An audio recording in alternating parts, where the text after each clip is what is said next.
I'm trying to understand why people have such different interpretations and have such different reactions when it comes to the recent Minnesota shooting.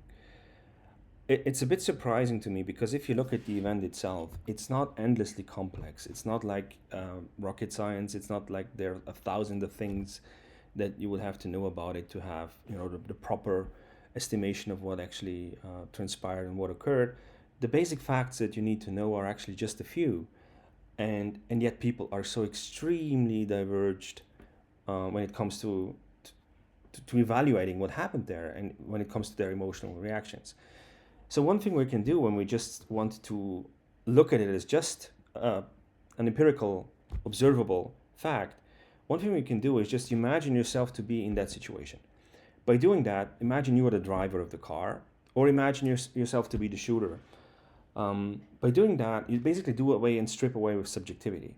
Now, you don't do away with subjectivity as a whole. Of course, you project your own subjectivity into the picture, but you can kind of assume that your own subjectivity will be generalized enough as to be as objective as you can get. So in this example, if you imagine yourself to be the driver of the car, if I was the driver of the car, if somebody was running towards me and was wearing heavy gear and was armed and was yanking at my door, the door of my car, the way the officer did, I most likely would not respond in a reasonable manner, in the sense that I wouldn't have the time to think about it. I most likely would intuitively react. So it's easily imaginable for me to imagine that I would intuitively react, and my intuitive reaction, my spontaneous reaction, might be stepping on the gas. This is easily imaginable. Same thing cuts the other way around as well. So if I was the officer and within 2 or 3 seconds a car was running at me at a high speed as well, I don't think I would have time to really think about that situation. I would most likely act intuitively. And I'm not sure I would draw a gun. So I've never drawn a gun. So you see, here's the limit of this project yourself into somebody else. If you've never held a gun in your hand, it's not the thing that you would reach for, right? So I wouldn't do that because I just don't think it's part of my intuitions. My intuition would be to do something else. But in any case, I would in some way respond intuitively to the situation, to the challenge. I would not think about it. So given that, if you look at the situation, it doesn't look much different than many, many different accidents that are occurring every single day, right? Situations in which you have just a coincidence of factors coming together that are all unfortunate and result in something that nobody really wanted, neither the driver nor the person who shot her. This is again abstracting the subjectivity away of the people, abstracting everything away.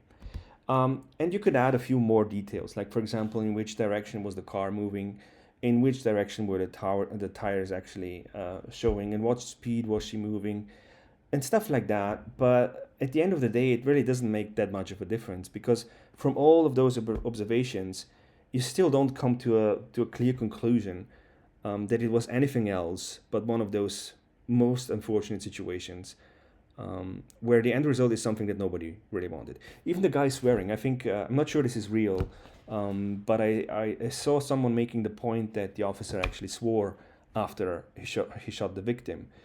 That's something that's easily imaginable as well, and it's something that you actually often even see on coverage where law enforcement, when they're involved in a situation that escalates, oftentimes experience a form of anger, and often, you oftentimes actually hear them swearing. And I wouldn't necessarily interpret it as a personal, being directed toward the person, not having a personal relationship to the person.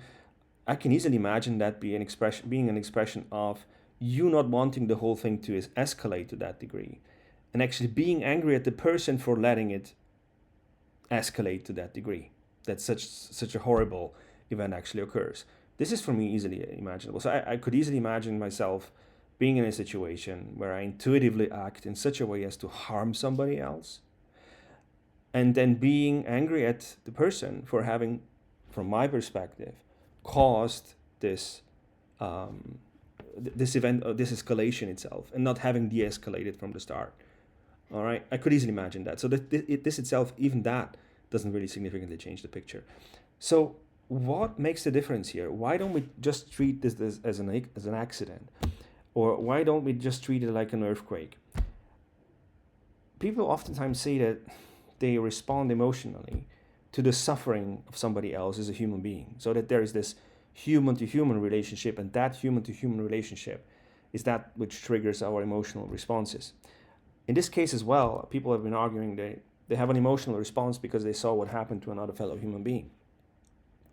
I don't think this is how human emotional responses work. If this is how they worked, you would be responding in this very same manner for the suffering of everyone, equally so, right? Just recently we had this earthquake in Turkey. The victim number was just, it was mind-boggling. And the suffering that people had to endure. I mean, we're talking about people who were not just shot, but people who were buried alive, and people who actually died hours, if not days, after having been buried by massive buildings. It's an absolute nightmare. You couldn't imagine something worse happening to you than that. It's just as bad as war. It's as bad as it gets, and yet we didn't see many people partaking in that suffering, in the sense that I didn't see much of a response where people were doing group meditations, for example, just for the suffering of the people involved. I didn't hear many people speaking about how it affects their life day after day after day, and they have to rethink and relive it. It didn't seem to affect us that much. And this was like really, really bad suffering. Like that's, again, or just think back to the Second World War. Just because something has passed, does it make it therefore less horrible? What's the reason? Why should something that's passed a few years back be less of a reason for you to have an emotional response to it? Oftentimes when we read literature about the suffering of somebody that occurred thousands of years ago, you can actually be touched by it, and you can actually have a strong emotional response to something that happened thousands of years ago. You might read, I don't know, Socrates, for example, decision to swallow the poison. You might experience that as something that goes close to you. You think that's, even though that's quite a while back, right? So what is it? If it's not the suffering itself which touches it, I think what triggers our emotional responses is narrative. Whether you can place something into a specific narrative or you can't. And that's what's been missing so far in my analysis, because so far I've just looked at the situation as if it were an empirical fact among others. And indeed, from this perspective, it's just an accident. I mean, in the best case. In the worst case, of course not. But if you look at it from the prism of a story, it's not just an event like an earthquake, because with earthquakes, we assume they're natural phenomena. This is, nobody has caused them. There is no will behind them. And with natural phenomena, we just assume they never really fit into a narrative. They couldn't fit into a narrative. The stuff that fits for us into a narrative is human-like stuff. Somebody has to have had some kind of intention. Somebody has to have had some kind of belief. Then it makes a difference to us in a very different way than just suffering. Just the existence of pain alone is not the same as pain being embedded in a story. And that's what people are looking out for. And I think this is one of the major ways of being even able to understand why people disagree on this issue of the shooting. Look, the first thing people are asking for are not just facts, but they're asking, what does this thing represent? What does this event represent? And to figure that out, you have to come to understand the subjectivities involved. So the thing I did in the beginning, where I abstracted the subjectivities away and replaced them with mine, which I treated as a generalized subjectivity, like everybody would feel similar, right? That's the thing you can't really do when you try to figure out what's the meaning of something. You do the opposite. You ask yourself, what did this specific person at this specific moment in time experience? What were her intentions? And where did she go from there? So you see people speculating about what she did before, who she is as a person outside of that accident or that killing. So who she had relationships with, who she was in ordinary life, right? People take that into account. Why? They take it into account because they want to figure out the intentions of the person, and they want to figure out the subjectivity of the person involved. I saw people jumping to conclusions just by sharing pictures about how she looked on photographs taken this year compared to photographs that have been published by the media. So, in other words, people are coming to the conclusion of the mindset of the person by just looking at their exteriors and saying, well, she doesn't look the same on the published pictures than she just did a few days ago. I've seen people come to the conclusion about her state of mind by the way she looked at the police officer, by the size of her eyes, by the tone of her voice. Every single one of those hints and bits and pieces was highly relevant to people. And they drew some important conclusion, not about the facts of the situation itself, but they drew a conclusion about what they think the state of mind of the individual involved was. That seems to be much more important than just the observable empirical facts. So you can throw my empirical approach away. You can't generalize away subjectivity. In this case, people just want to know about the subjectivity of the person. And not only what she had in mind when she was in the car, but they dig out her entire history of mindsets, right, to place her. The same thing with the officer who shot her.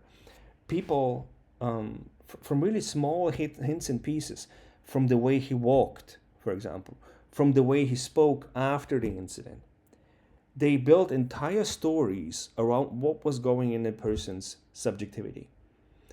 And those stories were, you can be as right, I mean, the moment you interpret subjectivity, anything goes. You can tell like any kind of story about the person based on the same 5 facts that you know about the person. You can tell how the story about how they are a Bond villain to the story how they are actually James Bond themselves, right? It's you can go in any kind of direction that you want, but in any case, the subjectivity of the people involved for us matters. And that's not enough. What people also look out for is the culture the whole event is embedded in. And I think that's, for me, the most significant, I think, factor in this situation. It's the culture where the masked people are not just masked people. The culture that has presently taken over the US is not one where a mask is just a mask. People are just covering up their faces because they're cold or they don't want to be recognized. Being masked up in public has a certain symbolism to it, which is they symbolize authoritarianism to people. The way the ICE agents are behaving, the fact that they are wearing uniforms, the fact that they're usually not highly cooperative with the people, or cooperative is the wrong word, but they're not in a causal relationships with the people surrounding them.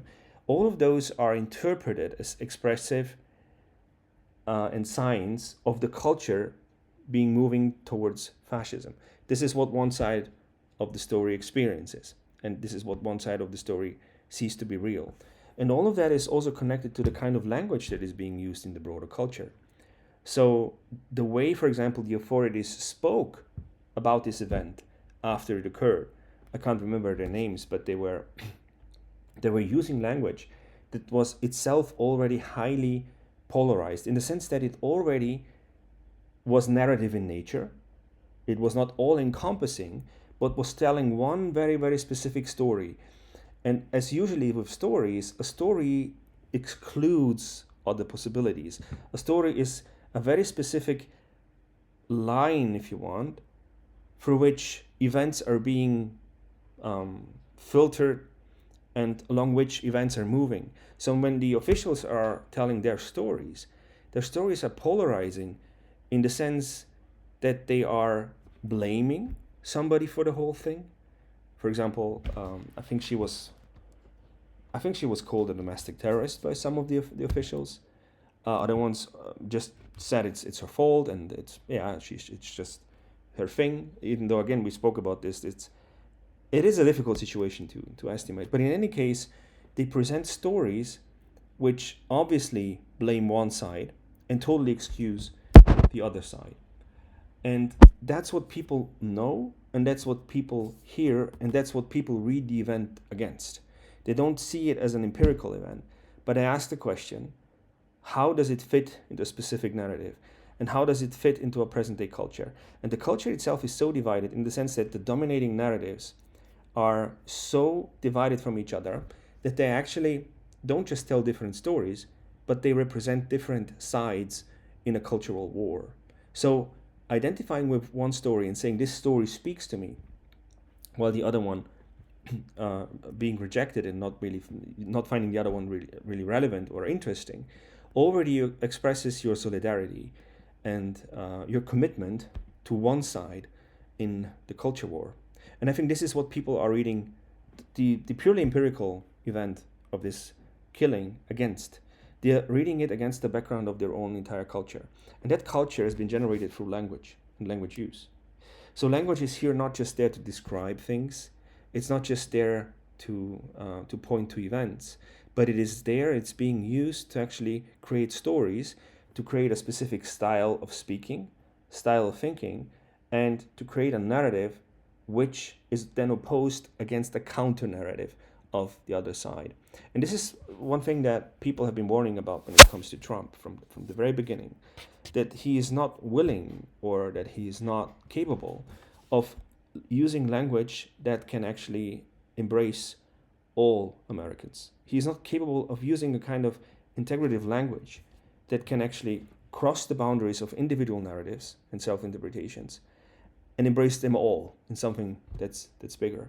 Quite the opposite. I think his talent is his ability to tell one story which is captivating, which has its own lure, but always at the expense of being exclusionary, always at the expense of denying the existence and the validity of any other way of seeing and telling the story. It's very much like with his sense of aesthetics. It's very difficult to imagine him with his sense of aesthetics, for example, pointing out the beauty of a Bach fugue. I don't think he would be able to sit through that. I think he would get bored after 10 or 15 seconds of listening. And that's basically structurally the same thing that's happening in the States on the cultural level. When the people who are creating the narratives and the people who are in positions of authority in the U.S. and who have been selected by Donald Trump, oftentimes, unfortunately, have exactly this kind of tendency themselves to be so exclusionary in the way they speak to people. So they themselves are incapable of using a language that would create a more embracing and more universal narrative that could actually fit all the different camps, that could bring all the different camps together. And I think this is the major reason why people are disagreeing on something that does not need to be political. The reason is the culture itself. The reason is that the subjectivity that is out there in the US right now itself is causing our minds to split and to divide on how we're seeing an event that is otherwise not much different from an earthquake, or not much different from the many accidents and many tragic events that occur every single day. It means something to us, and it represents to us exactly that divide. In other words, when people are reacting to the event, it's not the event itself, it's not the suffering in the event itself, but they use it as a symbol to express how they feel the state of the culture itself already is. And that's not something you can fix with facts. That's not something you can fix by pointing out, oh, you didn't take into account this and this and this observation. That's not something you could ever change by facts on the ground. It's something that you can only change through language use itself. So it matters what the commander-in-chief uses as a language in these situations. It matters what the authorities on the ground, what kind of language they use, and what kind of social reality they create with their language. And I don't see myself any other way of fixing and mending and repairing, if you want, the overall culture, but in changing the way people speak about this and in changing the way people react to this. Because what has been fascinating to me, and this is the reason I started this whole thing out, was that people were from the start trying to parse it, the situation, and they want to give you the best take. Like, what would the best take even mean in this context? It's pointless. The issue is not to have the best take on the situation, but the issue is to be aware of what is the culture behind this thing that is making us having those different takes in the first place. Because that's the issue. That's the thing that can actually be mended. That's the thing that actually can be changed. People won't undo the killing. People won't undo what transpired there. But the only thing that people actually can change and have agency over is the thing that they're not paying attention to, which again is not the facts on the ground, but it's how you use your language and how you react to such situations. Because just reacting by being emotionally involved in it, and just reacting by being emotionally triggered by the situation, is only an expression that you can parse it, you can put it into a narrative. And that's not difficult. We're human beings. Everybody can put something into a narrative. And everybody has something that they strongly emotionally react to. That's not difficult. That this comes easy. What comes not so easy is to actually see that which triggers the emotional reaction in us and be able to verbalize it, to communicate it to the other side, to express how the words used. And this is something that's been said about Trump from the very start. He actually entered the political scene. The words that he uses are not just factually wrong, but to certain people they are disgusting. In other words, to certain people they break against their basic values and basic self-conceptions of who they want to be in this world. And of course, it's not enough to just then throw back at Trump and react to Trump with the same kind of, well, just mirrored language. But that's, I think, the reality which is driving our minds almost insane. The reality that the language used here matters, and if we don't do it consciously, we'll end up in a situation that nobody wants, that, or at least I can't imagine somebody consciously wanting that situation to actually come into being and into existence. And yet we know it's the logical consequence from human history. We know where this usually ends, and we know how depolarization usually occurs. It's not that depolarization is not possible. Depolarization has occurred gazillions of times in human history, and it's a normal thing. But the way we usually do it in human history is just, I don't think it's the way that we want to do it today. I don't think it's something that any of the parties involved, with so much at stake for their own children and their own lives, could actually really want if they just stop for a moment and reflect on it.